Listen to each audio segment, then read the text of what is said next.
এর সবচেয়ে কুৎসিত উদাহরণগুলোর একটি দেখা গিয়েছিল 2014 বিশ্বকাপে। কলম্বিয়ার বিপক্ষে ম্যাচে ভয়াবহ চোটে বিশ্বকাপ থেকে ছিটকে যান নেইমার জুনিয়র। একজন ফুটবলারের ক্যারিয়ার যেখানে হুমকির মুখে পড়ে যেতে পারত, সেখানে সহানুভূতির বদলে কিছু আর্জেন্টাইন সমর্থক উল্লাসে মেতে ওঠে। প্লাস্টিকের মেরুদণ্ড নিয়ে রাস্তায় নেমে নেইমারকে নিয়ে ঠাট্টা করা হয়। একজন আহত খেলোয়াড়কে নিয়ে এমন উদযাপন কোন সুস্থ ফুটবল সংস্কৃতির অংশ হতে পারে না। অথচ 2022 বিশ্বকাপে ঠিক উল্টো দৃশ্য দেখেছে ফুটবল বিশ্ব। আর্জেন্টিনা সেমিফাইনাল জেতার পর অনেকেই মনে করেছিল এটাই হতো লিওনেল মেসির ক্যারিয়ারের শেষ বিশ্বকাপ ফাইনাল।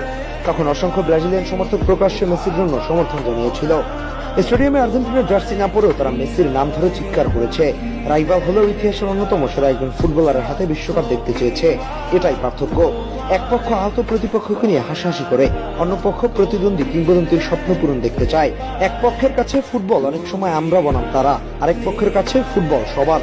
ব্রাজিলকে গ্রেটেস্ট ফুটবলিং নেশনস বলা হয় শুধুমাত্র 5টি বিশ্বকাপের জন্য নয়, বলা হয় কারণ তারা দশকের পর দশক ধরে ফুটবলকে সৌন্দর্য, আনন্দ, সৃজনশীলতার প্রতীক বানিয়েছিল। পৃথিবীর প্রায় প্রতিটি মহান ফুটবলারের জন্য ব্রাজিলের ভক্ত পাওয়া যায়, কারণ তাদের কাছে ফুটবল ধর্মের মতো, আর মহান ফুটবলাররা সেই ধর্মের শিল্পী। ট্রফি ইতিহাসে লেখা থাকে, কিন্তু প্রতিপক্ষের প্রতি সম্মান, একজন আহত খেলোয়াড়ের পাশে দাঁড়ানো, কিংবা রাইভাল হয়েও একজন কিংবদন্তির স্বপ্ন পূরণ দেখতে চাওয়ার মানসিকতা, এসবই আসলে একটি ফুটবল সংস্কৃতির প্রকৃত পরিচয়।